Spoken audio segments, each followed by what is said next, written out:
Il est l'heure du journal sur la télévision togolaise. Madame, monsieur, bonsoir. Et voici les titres du journal. C'était la finale des Evala ce mercredi dans le canton de Bawou. Les empoignades ont opposé les Evala de Bawou Djamdé à ceux de Bawou Ro et de Tourou Kolidé et Piadé et Waldé, et tout ceci sous le regard du chef de l'État. Et pendant ce temps, les demi-finales ont été disputées du côté de Pia. Nous verrons tout cela dans ce journal. La suite de la visite de travail de la secrétaire générale du Commonwealth au Togo. Hier, Madame Patricia Scotland a rencontré les membres de la société civile togolaise pour un échange. Ils ont échangé essentiellement sur l'aide du Commonwealth au Togo pour relever les défis liés au développement du secteur privé. Et puis ce soir, nous vous emmenons à la découverte d'un chef-d'œuvre réalisé depuis 3 ans déjà dans la Kosa pour le bonheur des populations et même des visiteurs de passage. Il s'agit de la route des montagnes à découvrir dans cette édition. Voilà pour les titres. Le président de la République, son Excellence Fort Essazimna Nyazingbe, a reçu ce jour en audience à Pia, dans la Kosa, la secrétaire générale du Commonwealth, Patricia Scotland, en visite de travail au Togo. Les échanges ont porté sur le point de la coopération entre le Togo et le Commonwealth. La secrétaire générale du Commonwealth a félicité les initiatives prises par le président de la République pour lutter contre l'extrémisme violent dans la région des Savanes. À noter également que la secrétaire générale du a rencontré les acteurs des projets PURS et COSO, une rencontre qui s'est déroulée au Palais des Congrès de Kara. Et nous y reviendrons dans nos prochaines éditions. Et nous restons toujours à Kara où se poursuivent les luttes Evala. Ce mercredi était la finale dans le canton de Bawou. Les finalistes se sont affrontés sous le regard du chef de l'État. Nous reviendrons dans le courant de cette édition sur cette finale. Et dans le canton de Pia, c'était les demi-finales. Et 2 demi-finales donc qui ont été effectives toujours en présence du président de la République, Fort Essazimna Nyazingbe. Les précisions dans ce reportage de Désiré Aloy.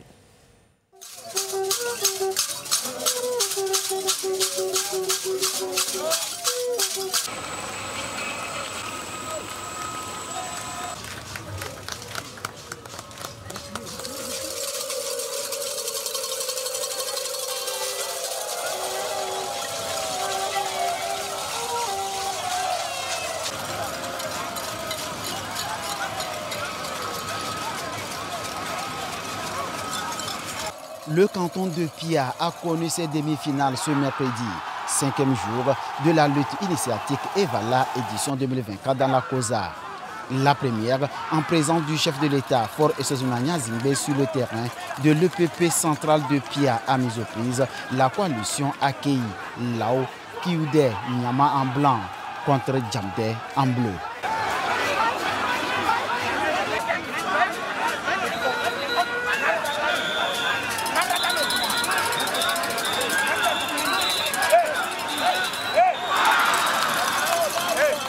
Chaude empoignade, chaque coalition voulant prendre le dessus sur son adversaire.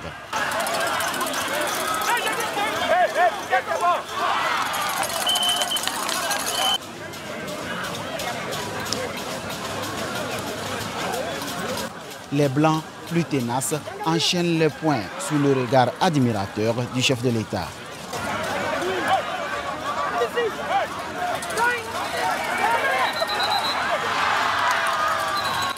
La coalition accueille Lao Kioudé Nyama, plus engagée et déterminée, remporte la victoire, 36 contre 19 pour Djamdé.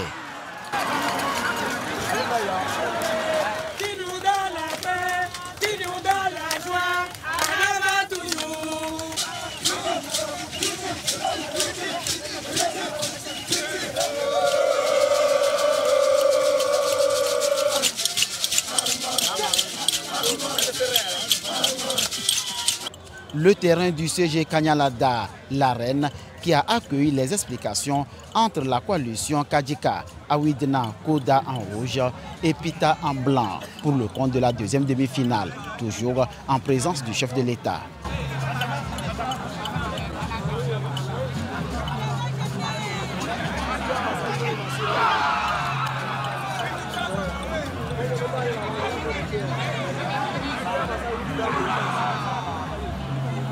Un duel attractif qui a tenu en haleine la foule.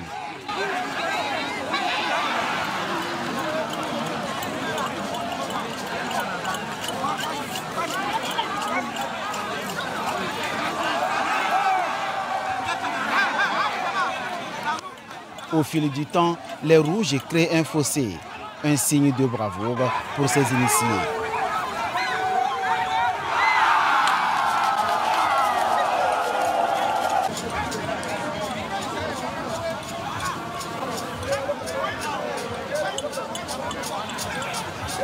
Au finish, ils s'illustrent meilleur, 16 points contre 7 pour les Blancs.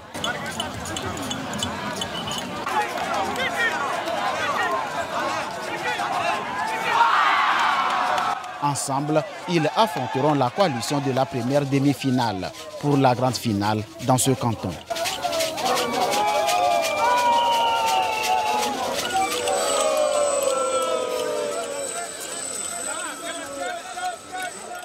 Et entre les montagnes pittoresques, les marchés animés et les rites et voilà, la préfecture de la Koza dévoile un univers captivant où une terre riche de culture et d'histoire vous attend.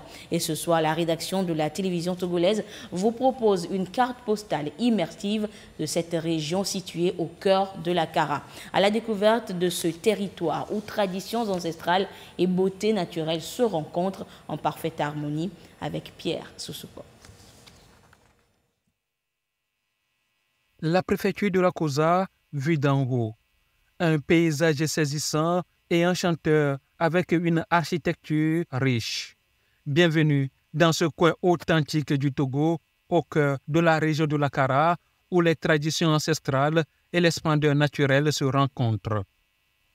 Des collines majestueuses aux rivières sinueuses, Koza se dévoile sous ses plus beaux atouts. Ici, la nature règne en maître et les hommes vivent en harmonie avec elle, cultivant la terre avec passion et respect. Au cœur de la Koza, les villages traditionnels des 15 cantons qui la composent racontent l'histoire de ce peuple fier. Les maisons en terre battues, héritage d'un savoir-faire ancestral, côtoient les marchés animés où résonnent les couleurs et les saveurs de la région. Un exemple remarquable de cette fusion entre tradition et modernité est le nouveau marché, mitoyen à l'ancien. Avec son architecture unique, inspirée de la culture locale, ce marché, symbole de dynamisme et de l'innovation de Koza, attire les regards.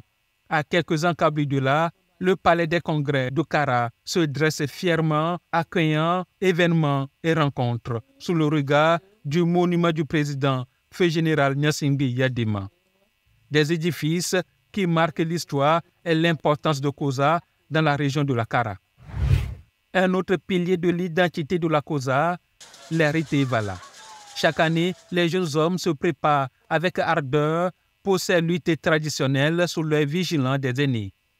Ces compétitions ne sont pas seulement un test de force et de courage, mais aussi une transmission de valeurs et de traditions de génération en génération.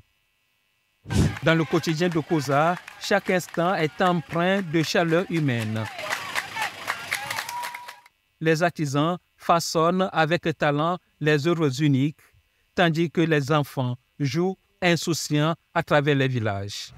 Le monument au mont de Pierre au dos se dresse comme un hommage poignant à ceux qui ont lutté pour l'indépendance du Togo. Il immortalise la bravoure et le sacrifice de nos aïeux pour l'accession à la souveraineté internationale. Koza, terre de tradition et de fierté, vous invite donc à découvrir ces rites et Vala, véritable célébration de l'héritage et de la culture kabylie. Ici, chaque sourire, chaque geste raconte une histoire, celle d'un peuple uni et fier. Les infrastructures modernes comme la route des montagnes et les paysages pittoresques s'unissent pour offrir une expérience inoubliable. Mais cette partie de la Kara n'est pas seulement une terre de tradition et de nature, mais aussi un lieu d'accueil chaleureux pour les visiteurs. La préfecture dispose de plusieurs hôtels de charme offrant confort et hospitalité, où les voyageurs peuvent se reposer et apprécier la beauté environnante. Ces établissements, souvent situés à proximité des principales attractions, proposent des services de qualité pour garantir un séjour inoubliable. Le parc animalier de Sarakawa est une autre perle de la région. Il attire chaque année des milliers de visiteurs. Ce sanctuaire de la faune abrite une diversité impressionnante d'animaux. Les visiteurs peuvent y admirer la faune dans son habitat naturel. Et le soir venu, l'on peut se retrouver autour de la boisson locale, le tukutu, accompagné de viande de porc grillée, une expérience culinaire authentique et conviviale. Et restons toujours dans la Koza où un chef-d'œuvre a été réalisé depuis bientôt 3 ans. Il s'agit de la route des montagnes. Cette route quitte la nationale numéro 1 au niveau de Pia pour rallier la nationale numéro 19 en passant par Tchare, Lama, Lassa et Soumdina. Désiré Aloye nous l'a fait découvrir ce soir.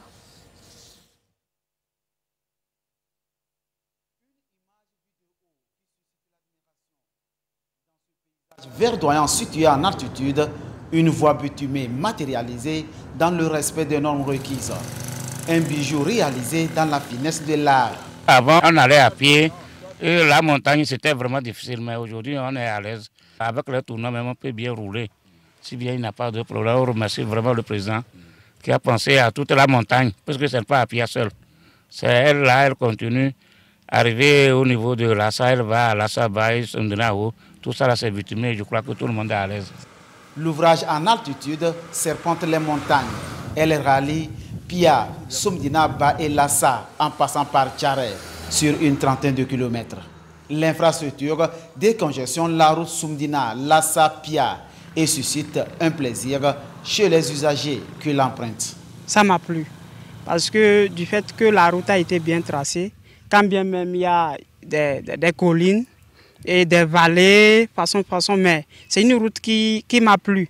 Et plus souvent, j'aime emprunter la route là lorsque je vais Z et autres. Ça peut faciliter les touristes à pouvoir venir visiter le monument de Pierre Hodo, qui est tout près ici, à côté, et l'autre site qui est en bas ici, les forges de Tchare. On l'appelle ici la route des montagnes. Elle projette des angles de vue pittoresques et ceinture un paysage naturellement accidenté qui force l'admiration. La route des montagnes est une route qui a une position très stratégique aujourd'hui pour le tourisme. Parce qu'elle nous permet aujourd'hui d'aller à la montagne sans trop d'efforts. Alors que nous savons que la montagne, quand on va au cœur de la montagne, on va sur la montagne, elle nous offre une vue imprenable de la nature. C'est même une curiosité touristique, cette route. Sa conception est une curiosité touristique. Elle est assez serpentée et puis elle offre à chaque angle l'opportunité de pouvoir découvrir la nature. Donc pour les amoureux peut-être de randonnée pédestre même, que ce soit même pour les cyclistes, c'est vraiment une route qui vient à point nommé pour offrir une vue inouïe de tout ce qu'on peut avoir dans la montagne. Sa matérialisation relève d'un effort consenti du gouvernement togolais pour offrir aux populations riveraines et aux autres usagers un ouvrage moderne qui vient renforcer davantage le Togo sur la voie de son développement. La route des montagnes, véritable attraction donc dans la préfecture de la Koza. Et l'autre attraction du moment, toujours dans la Koza, ce sont les luttes Evala. Et justement, c'était la finale ce mercredi dans le canton de Bou.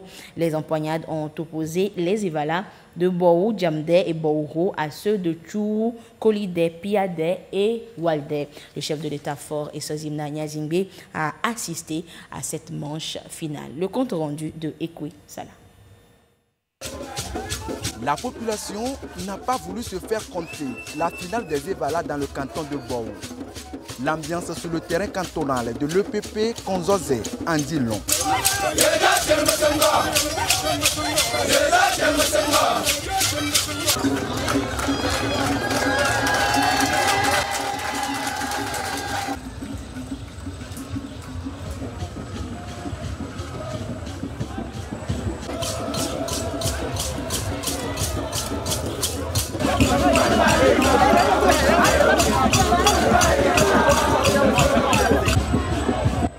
Cette finale oppose la coalition Tchouyou, Kolidé, Piadé et Waldé vêtus de rouge et celle de Bohou, Djamdé et Bohou en blanc. Les Blancs seront les premiers à terrasser leurs adversaires sous le regard du chef de l'État, Faure Eswazim Nyasingbe.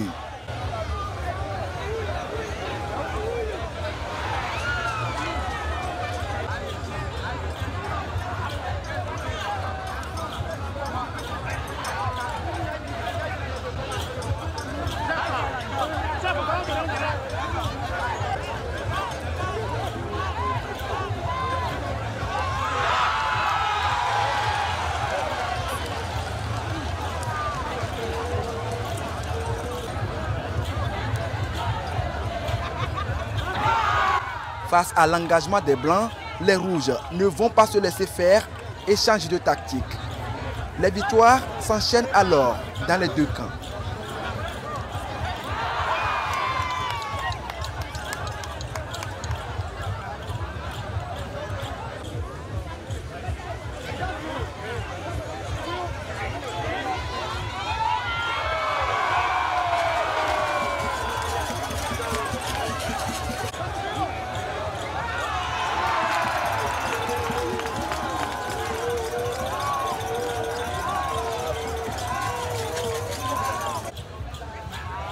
Des deux côtés, les lutteurs font preuve de détermination et d'endurance pour dominer leurs adversaires.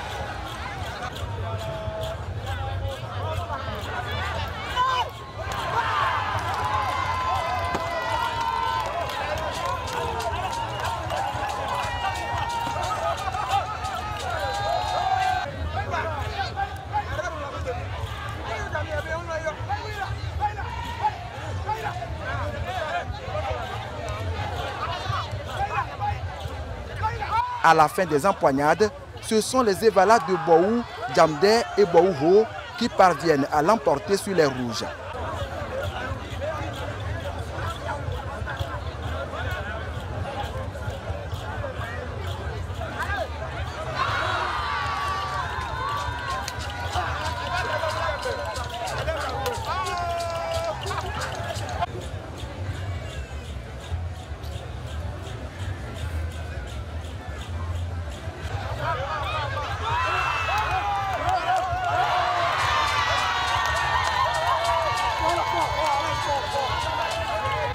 Il gagne la finale avec un score de 31 points contre 22.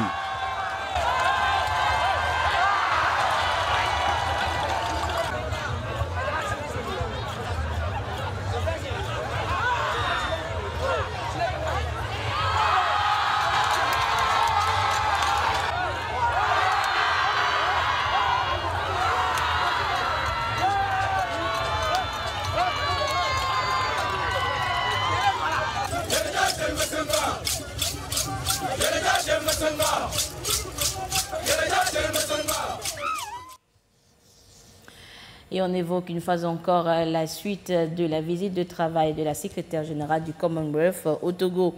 Et hier, Mme Patricia Scotland a rencontré les membres de la société togolaise, notamment les partis politiques, les organisations de la société civile et la chefferie traditionnelle. Ils ont ensemble échangé sur l'aide du Commonwealth au Togo pour relever les défis de développement sur les plans sociaux, économiques et politiques. Clarisse Atiklet.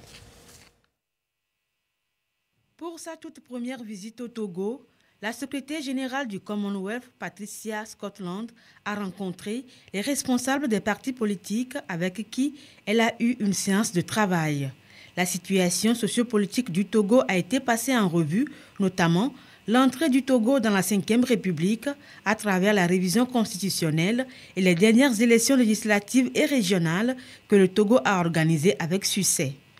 À l'aune des échanges, les leaders politiques entrevoient de bonnes perspectives pour le Togo. Et il était question de voir comment est-ce que le Commonwealth peut nous aider dans nos relations entre d'abord acteurs politiques et voir enfin comment nous pouvons profiter des avantages liés à notre entrée au niveau du Commonwealth. La secrétaire également nous a expliqué les différents mécanismes pour pouvoir bénéficier par exemple de fonds sur le plan climatique, et puis elle nous a exposé un peu les défis auxquels le monde est confronté. Et le Togo faisant partie de ce monde, je pense que nous pourrons travailler les mains dans la main pour que nous puissions relever ensemble ces défis. Nous sommes rassurés puisque avant les élections, l'organisation a eu à apporter sa contribution par rapport aux différents programmes déroulés par le Commonwealth ainsi que les bourses qui sont disponibles pour les jeunes. Les échanges commerciaux nous rassurent qu'il y aura un plus pour notre pays. Le Togo a fait son entrée dans le Commonwealth le 25 juin 2022, faisant de lui le 56e pays membre. 2 ans après, l'institution salue les efforts des autorités et veut déjà renforcer ses liens avec le Togo. Et cette visite de la secrétaire générale en est une étape. Lorsque le Togo est devenu membre du Commonwealth et s'est engagé à respecter les valeurs du Commonwealth qui sont contenues dans notre charte. Donc c'est une très grande joie pour nous savoir que le Togo s'y engage. Et c'est une question de grande satisfaction également à vous tous, je le crois.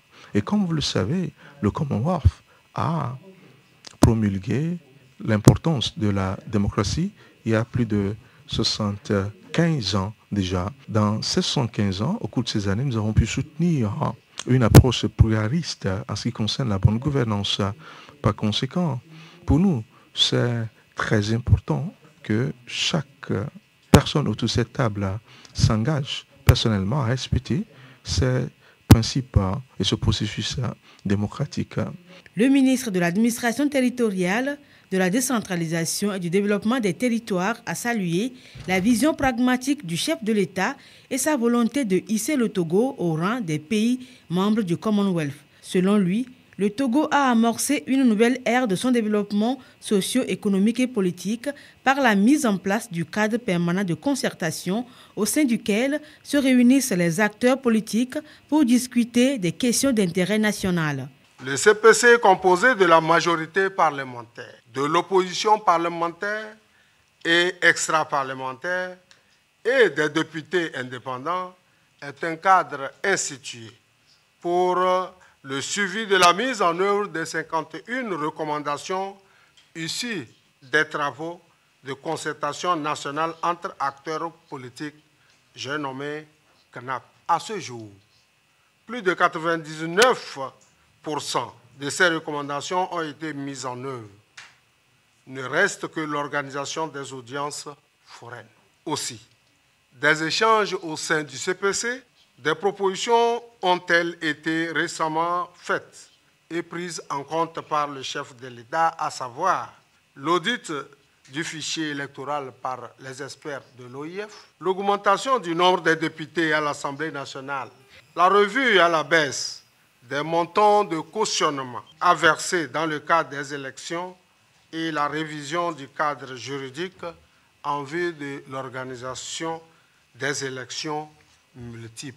Ce consensus sur le terrain politique est un gage de développement sociopolitique et économique et la paix ainsi que la cohésion sociale. Patricia Scotland a également rencontré la chefferie traditionnelle et la société civile togolaise. Elle les a invités à s'impliquer davantage dans les questions de défense des droits humains qui constituent un des principes fondateurs du Commonwealth et dont l'objectif est d'aider les pays membres à cultiver la démocratie et la cohésion sociale. Et dans l'agenda de la secrétaire générale du Commonwealth était également inscrite la visite au port autonome de Lomé. Et c'est Madame le Premier ministre Victoire Toméga-Dogbé qui a fait découvrir à Madame Scotland et sa suite les prouesses logistiques et les infrastructures modernes du port autonome de Lomé. Le compte rendu de Pierre Sousoupo. Le port autonome de Lomé brille de tous ses atouts, comme à l'accoutumée, attendant la visite de la délégation du Commonwealth. À la direction générale de Lomé Conteneur Terminal, le Premier ministre Victoire Toméga-Dogbé attend impatiemment l'arrivée des hôtes. Quelques instants après, l'accueil est empreint de chaleur, agrémenté de quelques mots échangés dans un anglais courtois et bienveillant.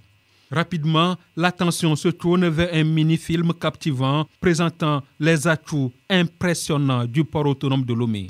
L'émerveillement se lit sur les visages de la secrétaire générale de Commonwealth et de sa suite, fascinés par les prouesses logistiques et les infrastructures modernes du port. La visite guidée qui suit est une immersion complète dans cet épicentre de l'économie togolaise. Les explications précises et les détails techniques fournis lors de cette tournée révèlent toute la complexité et l'importance stratégique du port. Chaque étape de la visite renforce l'image d'un fleuron national essentiel à la prospérité économique du Togo et rayonnant bien au-delà des frontières nationales. Les visiteurs repartent non seulement impressionnés, mais aussi enrichis d'une vision claire du potentiel exceptionnel du port autonome de Lomé. Et comme l'a laissé entendre un membre de la délégation, this port is truly a gateway to Africa's future. Merci Pierre Soussouko. Depuis lundi se tient à Lomé la session de renforcement de la santé communautaire, une initiative de l'Organisation ouest-africaine de la santé.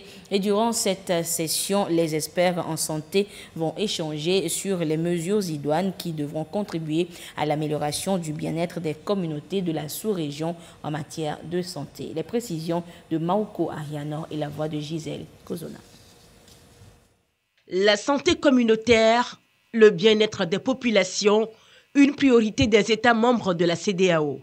Réunis en session, ces professionnels et experts de l'Organisation ouest-africaine de la santé vont réfléchir sur les mesures stratégiques pour une couverture sanitaire adéquate. Le rôle de l'Organisation ouest-africaine de la santé, c'est d'harmoniser les politiques, d'amener les États membres à se concerter sur la base de l'évidence, donc des données factuelles, pour essayer de redresser cette situation. Parce que la santé communautaire, nous voulons, nous, au niveau régional, engager des relais communautaires qui vont être des porte-paroles identifiés par les communautés elles-mêmes pour parler des questions de santé. Et quand nous parlons des questions de santé, nous allons mettre l'accent essentiellement sur des questions de promotion de la santé, c'est-à-dire montrer que tous les autres secteurs doivent travailler dans la santé. Pour gagner le pari, les experts réfléchissent sur les prestations d'ordre environnemental, nutritionnel et financier, ceci pour prévenir et éradiquer les maladies qui freinent le développement économique des États membres de la CEDEAO. Et quand il n'y a pas de maladie dans la communauté, la force productive au niveau communautaire est bien importante. Il n'y a plus de production. S'il n'y a plus de production, ça voudra dire qu'il y a un relèvement du niveau économique de la communauté. Et par ricochet, relèvement du niveau économique de l'État. Donc, à partir du moment où on produit plus, on se porte mieux, on a plus de moyens. On va moins dépenser en matière de soins de santé, en matière d'achat de médicaments, mais on aura plus d'argent pour servir au développement. À terme, une politique régionale de santé communautaire sera mise en place pour engager des actions sanitaires communes pour le bien-être des populations. Toutes ces stratégies visent à renforcer le système de surveillance épidémiologique dans l'espace communautaire. Et la santé s'est également invitée dans les EVALA édition 2024. L'hôpital de référence Dr Lafia sillonne les contrées de la préfecture de la COSA pour une consultation médicale foraine gratuite, une activité sociale pour amener des soins vers les populations. Le compte rendu de Désiré Aloy. L'hôpital de référence Dr Lafia, de plus en plus proche des populations, une volonté du chef de l'État, Faure Essozimna Nyazingbe, pour apporter des soins à tous.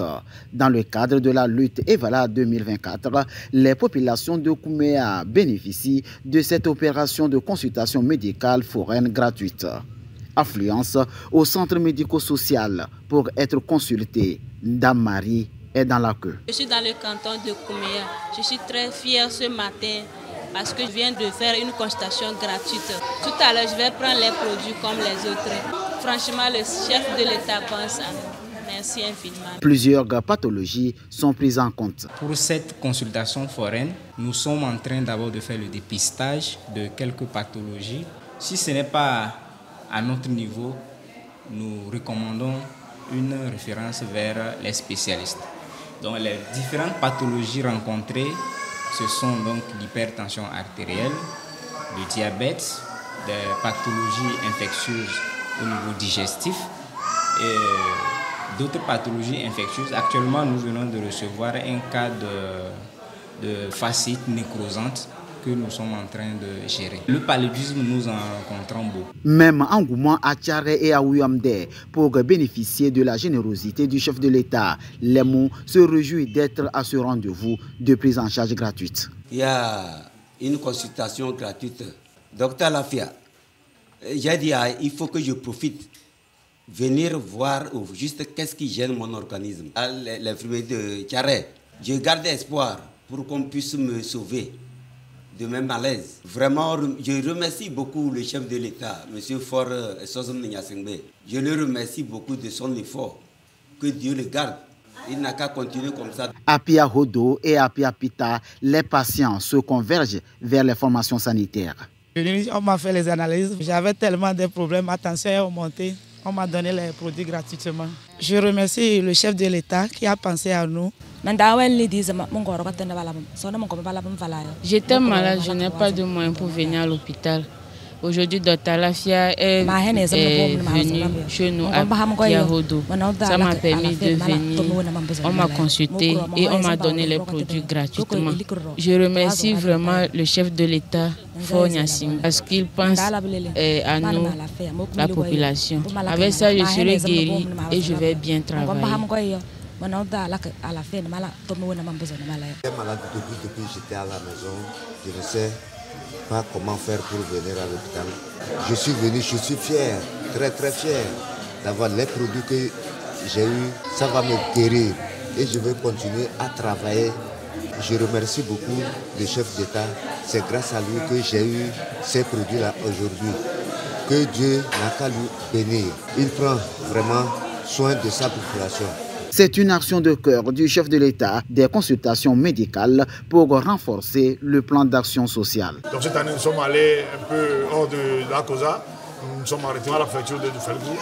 Les années prochaines, nous irons encore plus loin dans la politique du chef de l'État, qui a mis le social au cœur de sa politique. La Caisse nationale de sécurité sociale, la LONATO et le CHU-CARA soutiennent l'hôpital Dr Lafia dans cette campagne. Toutes les formations sanitaires visitées ont reçu chacune un kit sanitaire pour renforcer la prise en charge des patients. L'hôpital international Dr Lafia de niveau 4 fonctionne 24 heures sur 24, 7 jours sur 7.